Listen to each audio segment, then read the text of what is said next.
Welcome to our online classes. आज हम start करेंगे यूनिट नंबर 5 मैक्रो इकोनॉमिक्स, जिसमें हम बात करेंगे फॉरेन एक्सचेंज मार्केट के बारे में। फॉरेन एक्सचेंज मार्केट को पढ़ने से पहले सबसे पहले आपको बेसिक कॉन्सेप्ट्स पता होने चाहिए। तो फर्स्ट बेसिक कॉन्सेप्ट है आपका फॉरेन एक्सचेंज। फॉरेन एक्सचेंज क्या होता है? फॉरेन एक्सचेंज का मतलब होता है कि डोमेस्टिक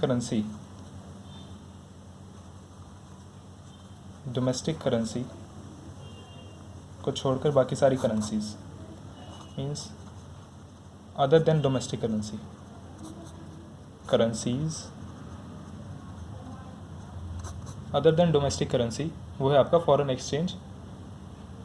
और जैसे आप इंडिया में रहते हैं तो आपके लिए डोमेस्टिक करेंसी है आईएनआर आपके लिए डोमेस्टिक करेंसी। तो आईएनआर के अलावा जितनी भी करेंसी आपने देखी हैं, जैसे डॉलर्स देखे आपने, यूरो और पाउंड्स,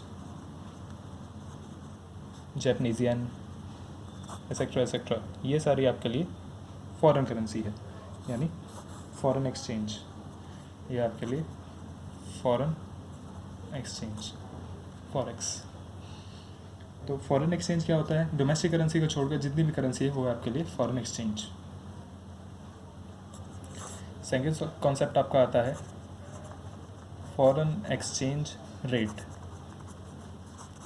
फॉरेन एक्सचेंज रेट क्या होता है? एक ऐसा रेट जिस पर आप एक्सचेंज करते हैं वन करेंसी टू अनदर।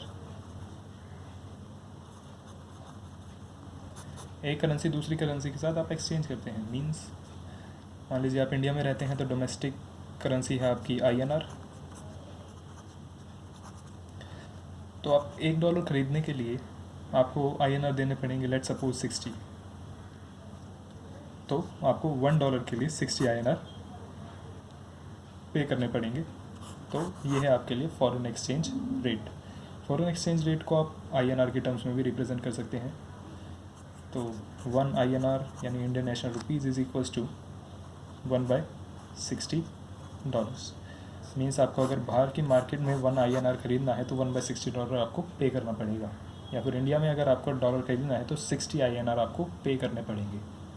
तो ये है आपका फॉरेन एक्सचेंज रेट। मीन्स एक ऐसा रेट जिस पर एक करेंसी एक्सचेंज होती है दूसरी करेंसी के साथ। अब फॉरेन एक्सचेंज रेट दो तरीके के होते हैं। फॉरेन एक्सचेंज रेट दो तरीके के होते हैं, एक रियल एक्सचेंज रेट, एक nominal exchange rate. Real exchange rate and nominal exchange rate. Real exchange rate basically आपको बताता है कि आप एक करेंसी से दूसरी करेंसी एक्सचेंज कर रहे हैं, बट रियल टर्म्स में, मींस रिलेटिव प्राइस की टर्म्स में। व्हेन करेंसी इज एक्सचेंजेबल, और real exchange rate is a rate at which one currency is exchange with other currency on the basis of relative prices. तो relative prices को देखकर आप एक currency दूसरी currency के साथ एक्सचेंज कर रहे हैं। मान लीजिए रिलेटिव प्राइसेस का मतलब क्या है? मान लीजिए एक एप्पल है, इंडिया में वो एप्पल 10 INR में मिलता है आपको, मीन्स 10 रुपीज़ में। यूएसए में वो एप्पल आपको अबाउट मान लेते हैं 0.3 डॉलर्स में मिल रहा है। सो एक एप्पल आपका 10 INR का है, बट यूएसए में वही डॉलर आपका 0.3 डॉलर का है। तो एक्सचेंज रेट कैसे डिटरमाइन करेंगे? तो एक्सचेंज रेट यही है कि एक एप्पल अगर आपका यहाँ पे 10 INR का है और यूएसए में आपका $3 का है या फिर 0.3 डॉलर का है, तो यही आपका एक तरह से एक्सचेंज रेट है कि आप प्राइसेस को रिलेशन में देख रहे हैं कि INR का और डॉलर का रिलेशन क्या है। कि आप एक एप्पल को मेज़र कर रहे हैं इंडियन टर्म्स में और उसी एप्पल को मेज़र कर रहे हैं यूएसए के टर्म्स में, तो वह आपका रिलेटिव प्राइस मेज़र। तो रियल एक्सचेंज रेट आपका यही कहता है कि आप रिलेटिव प्राइसेस को देख कर बताते हैं कि एक्सचेंज रेट क्या होगा। मीन्स एक एप्पल अगर इंडिया में इतने का है और यूएसए में इतने का, तो रिलेटिवली आप कहाँ से ट्रेड करेंगे। तो वही होते हैं आपके रियल एक्सचेंज रेट, कि आप रिलेटिव प्राइस को देखकर, मीन्स एक कंट्री में क्या प्राइस है और जिस कंट्री के साथ आपको ट्रेड करना है उसके साथ क्या प्राइस है, तो आप दोनों को मेज़र करेंगे, उसके बाद अपना ट्रेड एग्जीक्यूट करेंगे, तो उसे कहते हैं आप real exchange rate. Nominal exchange rate क्या होता है? Nominal exchange rate means normal exchange rate. Nominal exchange rate means normal exchange rate, कि आपकी फॉरेन करेंसी डोमेस्टिक करेंसी के टर्म्स में कितनी वैल्यू की है। Means $1 is equals to 60 rupees या 60 INR, यह है नॉमिनल एक्सचेंज रेट। इसमें आप प्राइसेस को रिलेट नहीं करते, लेकिन रियल एक्सचेंज रेट में आप प्राइसेस को भी रिलेट करेंगे, इसलिए वो रियल एक्सचेंज रेट है। और नॉमिनल एक्सचेंज रेट एक नॉर्मल एक्सचेंज रेट जिसमें आप एक करेंसी को दूसरी करेंसी के टर्म्स में मेज़र करेंगे। That's all.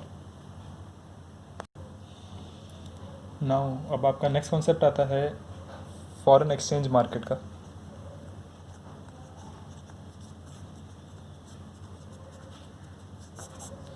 Foreign exchange market, foreign exchange market आपको क्या बताती है? फॉरेन एक्सचेंज मार्केट आपको बताती है कि एक ऐसा प्लेस जहाँ पर आप करेंसी को ट्रेड कर सकते हैं, करेंसी को आप ट्रेड कर सकते हैं। ट्रेड करना मतलब बाय भी कर सकते हैं और सेल भी कर सकते हैं। मीन्स अगर आपको डॉलर्स की, पाउंड्स की या यूरोस की ज़रूरत है तो आप इस मार्केट में जाकर करेंसी को बाय कर सकते हैं। अगर आपके पास एक्सेस में रिजर्व्स रखे हैं उस करेंसी के, तो उसको आप सेल कर सकते हैं। तो यही है आपका फॉरेन एक्सचेंज मार्केट, कि एक ऐसा प्लेस या फिर एक ऐसी जगह जहाँ पर आप एक करेंसी को ट्रेड करते हैं दूसरी करेंसी के टर्म्स में, या फिर आप उसे बाय और सेल करते हैं। अब ऐसी मार्केट से स्पेशलाइज होती हैं फॉरेन एक्सचेंज के लिए, और फॉरेन एक्सचेंज के लिए स्पेशलाइज होना मतलब कि आप सिर्फ डील करेंगे फॉरेन एक्सचेंज में, हर तरह का फॉरेन एक्सचेंज। तो उस फॉरेन एक्सचेंज में डील करने के लिए आपको कुछ मेंटेन करने पड़ते हैं रिजर्व्स, फॉरेन एक्सचेंज रिजर्व्स। तो फॉरेन एक्सचेंज मार्केट में कुछ फॉरेन एक्सचेंज रिजर्व्स मेंटेन करे जाते हैं, ताकि अगर डिमांड ज़्यादा है तो उसे आप पे कर सकें, सप्लाई ज़्यादा है तो आप रिजर्व्स को वापस बिल्ड कर सकें।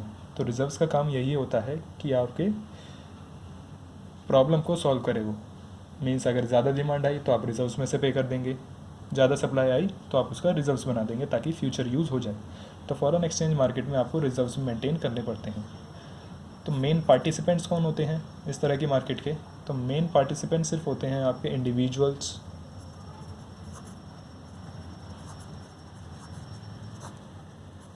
और मेन पार्टिसिपेंट्स हो सकते हैं आपके brokers, dealers,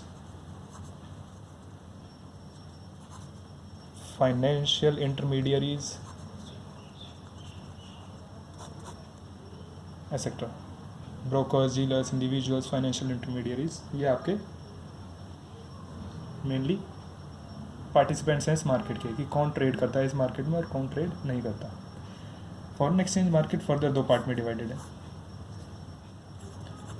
spot market and आपकी फॉरवर्ड मार्केट, या फिर आप उसे कहते हैं spot market and future market, या फिर फॉरवर्ड मार्केट।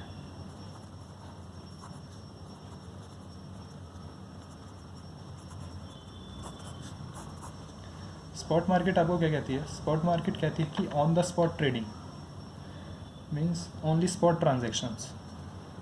इस पॉइंट ऑफ टाइम पे क्या रेट चल रहा है डॉलर्स का या फिर यूरोज़ का, मान लीजिए इस पॉइंट ऑफ टाइम पर $1 इज इक्वल टू 60 रुपीज़ चल रहे हैं, तो इसी पे ट्रांजैक्शन होगी। तो स्पॉट मार्केट कहती है कि ऑन द स्पॉट ट्रेडिंग आपकी गो होगी, ऑन द स्पॉट ट्रेडिंग, या फिर आपको मिलेंगे dollars on the spot prices पर। ऑन द स्पॉट प्राइसेस आपके क्या चल रहे हैं? 60 रुपीज़ $1 के, तो ट्रेडिंग आपकी ऑन द स्पॉट बेसिस पर होगी। स्पॉट मार्केट कहती है कि इस टाइम पे $1 का क्या प्राइस चल रहा है, आपको उसी रेट पर डॉलर्स मिल जाएंगे, या फिर एक्सचेंज रेट डिसाइड हो जाएगा। इस एक्सचेंज रेट सिस्टम को आप कहते हैं, या फिर इस एक्सचेंज को कहते हैं आप spot market exchange rate. Spot market exchange rate, एक ऐसा रेट जो स्पॉट मार्केट में प्रिवेल करता है या फिर स्पॉट मार्केट में ही पाया जाता है। फॉरवर्ड मार्केट क्या होती है? फॉरवर्ड मार्केट एक ऐसी मार्केट है जहाँ पर आप फ्यूचर की हेजिंग करते हैं, फ्यूचर की हेजिंग करते हैं। मीन्स एक एग्जांपल लेते हैं, एक पर्सन ए है, उसे नीड है $10 की, उसे नीड है $10 की, बट 3 महीने के बाद, after 3 months, but currently according to spot market $1 is equals to 60 rupees चल रहा है।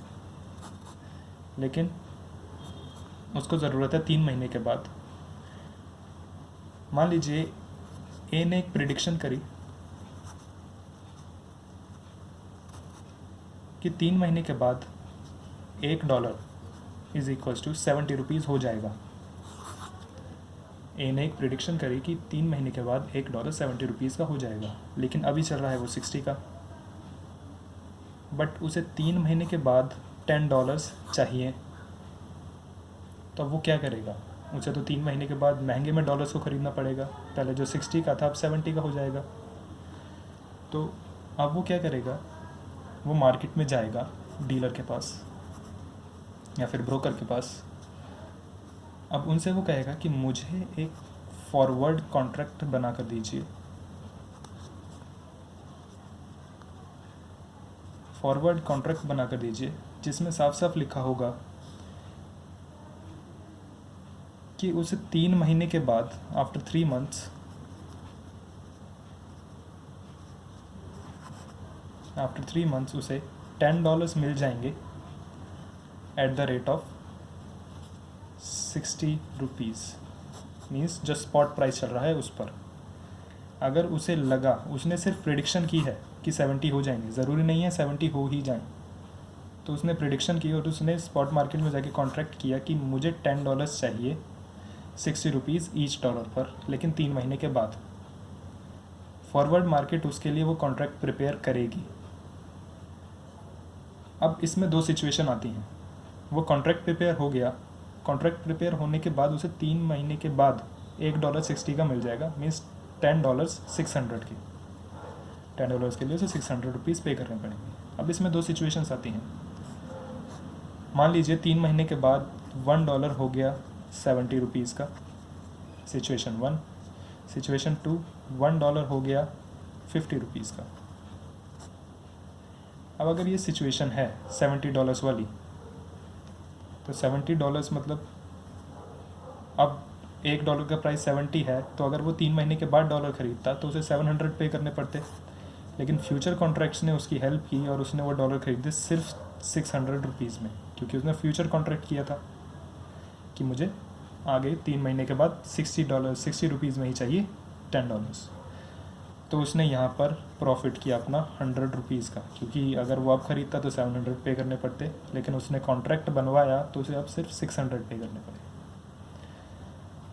नेक्स्ट, अगर ये सिचुएशन होती तो यहाँ पे उसने प्रॉफिट लिया है 100 का, यहाँ पे उसने प्रॉफिट लिया है 100 का।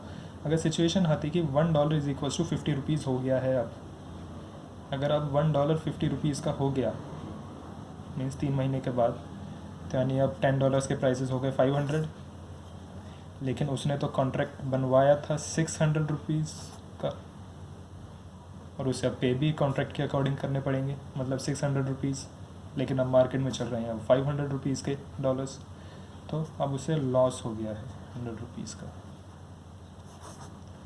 बिकॉज अब मार्केट में डॉलर्स के प्राइस घट गए हैं। घटने की वजह से उसकी प्रेडिक्शन गलत साबित हुई, उसका उसे लॉस लेना पड़ा 100 रुपीज़ का। अगर उसकी प्रेडिक्शन सही साबित होती तो उसे प्रॉफिट होता 100 रुपीज़ का। तो forward market basically future hedging के लिए यूज़ की जाती है कि आपका फ्यूचर में आप प्रेडिक्शन कर रहे हैं कि फ्यूचर में क्या होने वाला है। अगर आपकी प्रेडिक्शन सही निकलती है तो आप प्रॉफिट कमाएंगे, अगर आपकी प्रेडिक्शन किसी वजह से गलत हो जाती है तो आप जाएंगे लॉसेस में। तो फ्यूचर मार्केट या फिर फॉरवर्ड मार्केट बेसिकली इस पर्पज़ के लिए यूज़ होती है। Okay, hope you like this video, thank you very much.